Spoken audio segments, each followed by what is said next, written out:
Thank you, Brendan, and good morning to you all, conference, delegates, friends, colleagues. Thank you so much for coming and attending this, the second conference of the Rejoin EU Party, although it's our first virtual conference, so let's hope all the technical stuff goes well for that. Why are we all here? Well, we're all here for the obvious reason that Brexit has been a disaster. It's a very different situation now than where we were in 2016, because since then, or since we went for Brexit in 2020, we are in a very different situation from that time. Our trade, our economy, our public services have all sadly suffered very badly indeed. Now, the Brexiteers, they promised us a shining future, did they not? That we could have growth, sovereignty, control, that life would be, quote, better, cheaper, freer. But it didn't work, did it? Instead, we got economic drag, trade friction, second-rate trade deals, higher prices, and unfulfilled promises. Oh, yes. It was a trick. And those behind it, the people who played upon sort of ancient island nationalism and traditional anti-European sentiment, they made themselves and their investors millions with a set of promises that were entirely built on dreams and self-interest. They promised increased trade, increased GDP, but it never happened. Imports are down 7.4%. Goods exports are 18% below pre-Brexit levels. Now, this isn't just numbers. This is factories struggling, farmers unable to reach their old markets, small businesses drowning in paperwork, consumers paying more. They promised a higher GDP, but that didn't happen either.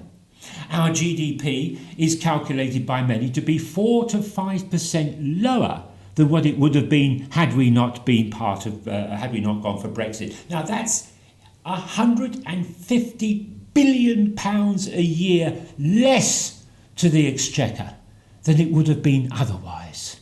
And that is a huge factor. They promised us lower inflation, but inflation is now 4%. That's nearly twice the rate of the EU. They promised us cheaper fuel and energy costs, but now our household electricity is 78% higher than the EU average. All this hits you. It hits the ordinary people of Britain with full force. Wages are eaten away, savings vanish, and most significantly, hope becomes harder to hold on to. Now, they promised us increased foreign investment as well, but that didn't come either. New foreign investment projects, particularly in high-value businesses, are 40% lower than they were in 2017 because investors don't like uncertainty. They don't like barriers. They like clear rules, access to large markets, stable partnerships.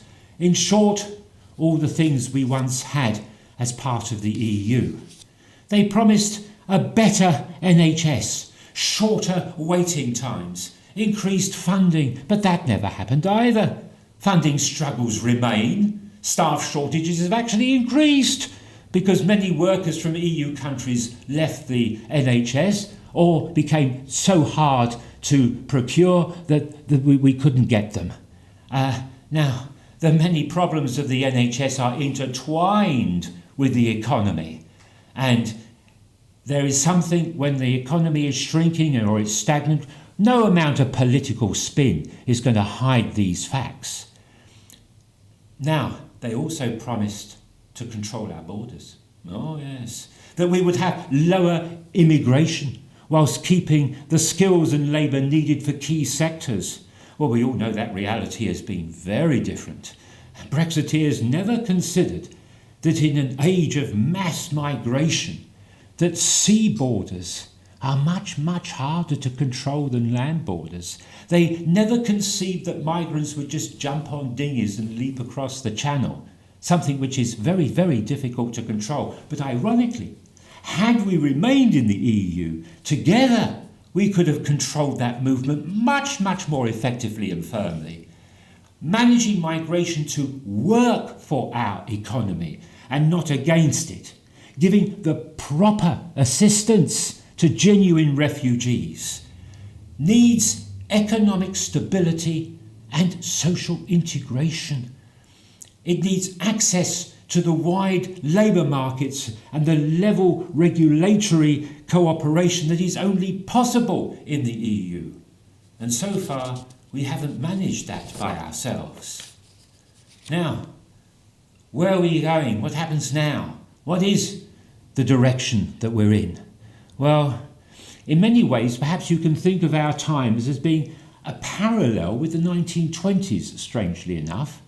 There is a sort of feeling of normality, even a sense of gaiety for many on a Saturday night. But there are clouds of a looming crisis all around us. And just like a century ago, there is radical technological change, economic fragility, increasing inequality, and a growing international menace. And just like then, there is increasing polarisation on how to deal with it. Some, like the Reform and the Tories, they want us to go it alone. They believe in a sort of mega game, make England great again. You've probably heard of all the St George's flags going up everywhere. But we do not share that sense of isolationism. We do not believe that going it alone in a growing storm through a jungle infested with dangers is a better option than sticking to one's neighbours and seeing the troubles through together. We do not believe that the notion of national sovereignty is more important than domestic stability and global harmony. Kimmy Badenoch told the Tories the other day that strong borders and a sound economy is all that's needed, she said. But we believe we need much, much more than that. We believe that a sense of community with our neighbours, the right to share each other's opportunities and knowledge, the freedom to move and live and work wherever we want across a whole continent, and the security offered by the second largest trading bloc in the world. We hold that these things are much, much more important than the right of a British government to make whatever trade deals with outside European countries that it wants to achieve. But our government doesn't believe in those things. This week, the EU announced heavy steel barriers, heavy steel tariffs on our steel industry. Because, of course, that threatens doom to our steel industry. It threatens tens of thousands of jobs and hundreds of thousands of other people employed in other work which is ancillary to that industry. But the EU, you can't really blame them. They've got to protect themselves against Donald Trump's tariff wars that he's decided to embark upon. The EU has no choice. Britain chose to go it alone, and now the cost of that becomes clearer. Instead of being part of the EU, Starmer only wants economic advantages of selected closer ties with it, but without the commitment and the benefits of closer membership. He likes to increase taxes and cut spending in order to cope with the chaos that Brexit has caused, but he's entirely wrong. His budget is a disaster, and we need more than that. We need, in fact, the complete opposite. We need to reduce taxes to stimulate the economy, particularly on small businesses. They employ more than half the workforce. but they are suffering with the same corporation tax paid by the mega corporations that have every trick in the book to avoid paying it. Graded corporation tax, or even the abolition of it for small businesses below a certain threshold. That is what is required to stimulate the employment of millions of people across this country. The small businesses need a lower employer national insurance rate to help them.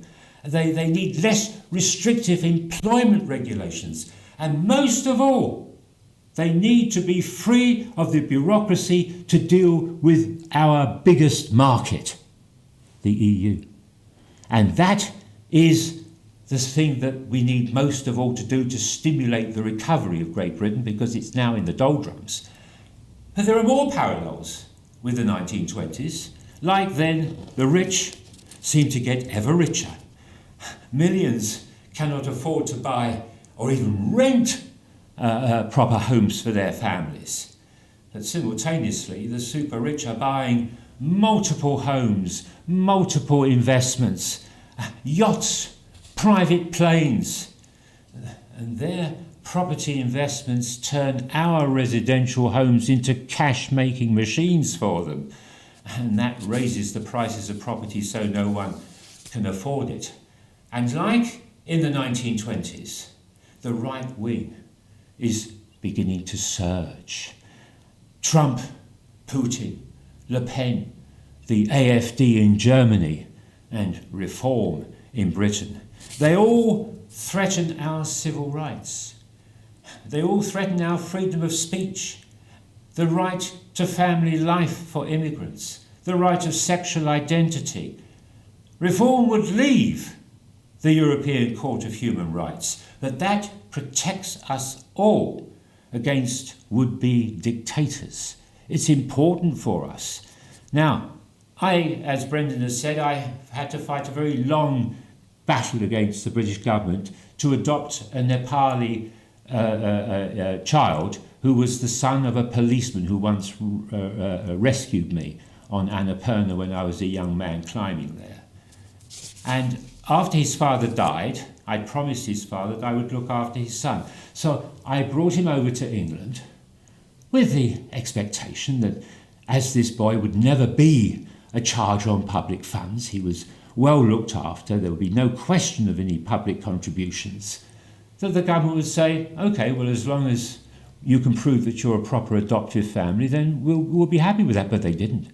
It took 7 years of intense legal battle, 7 years of worry, of stress, where were we going to go, before finally Jack Straw came to our rescue on the very first day of the 1997 Labour government. Jack Straw simply said, Article 8 of the European Court of Human Rights says the right to family life is there for all.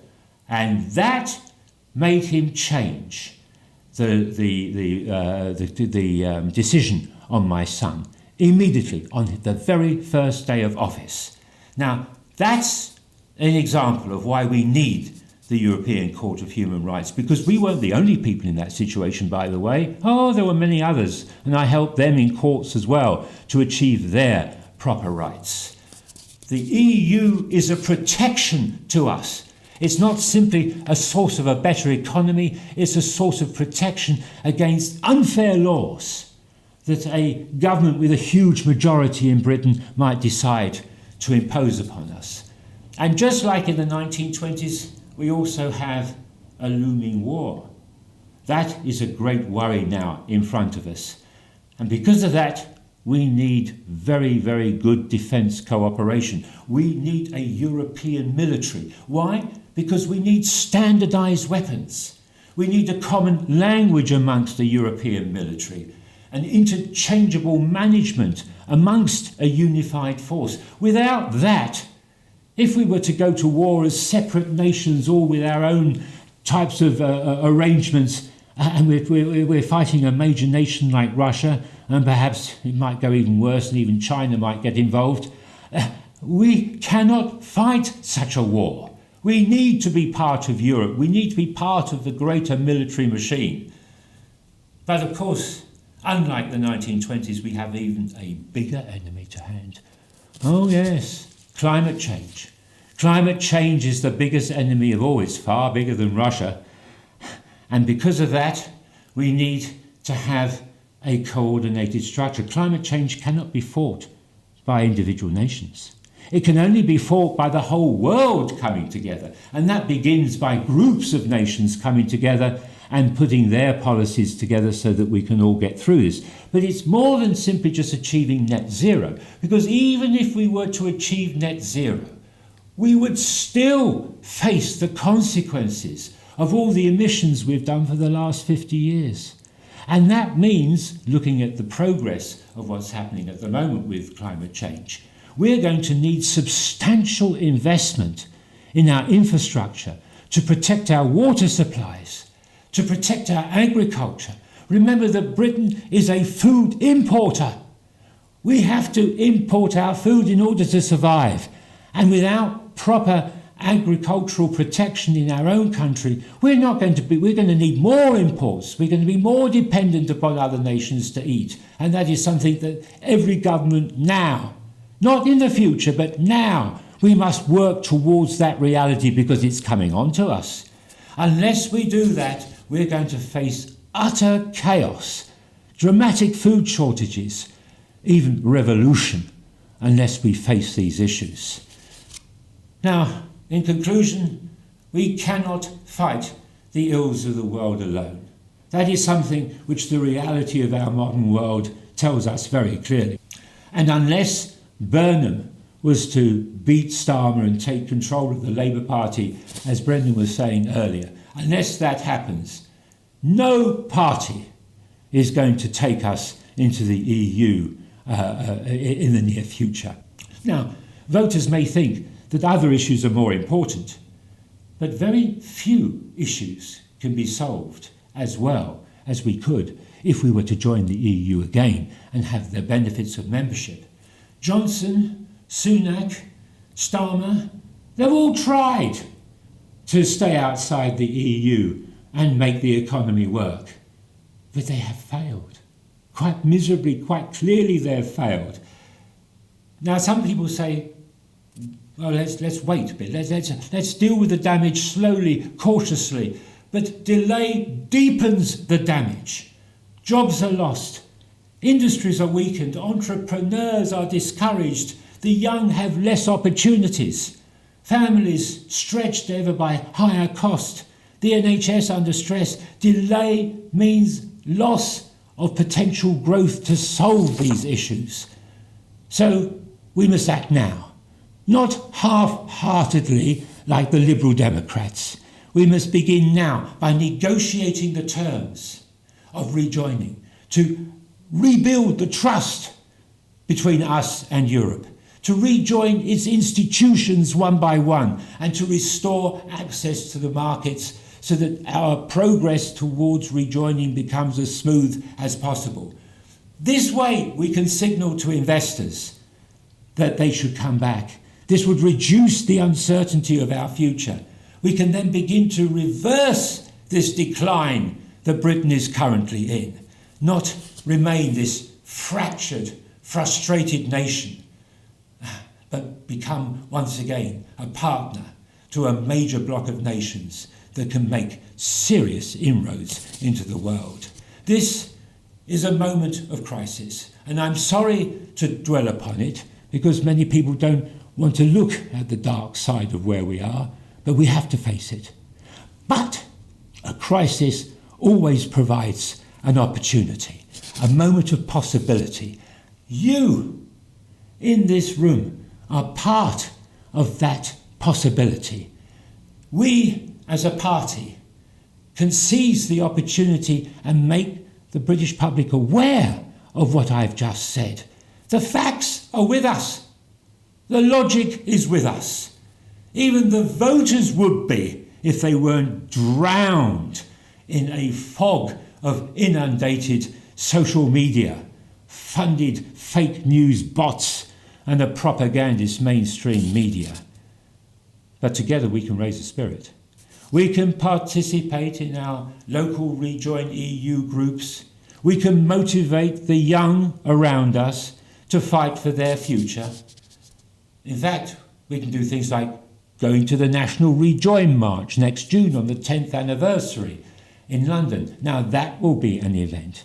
And like millions of people attended the Remain marches in the past, so too we must encourage everybody that we know to come out for that National Rejoin March next June. So I ask you today, let us reclaim our future.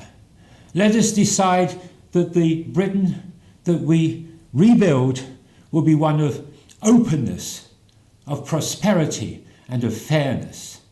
Let's begin the process of rejoining the European Union now, with courage, with conviction, with clarity. Let's build our bridge back to our neighbours. Let's open our garden gates and communicate with them and be part of their lives again. Let's go back and be stronger than ever, because it matters.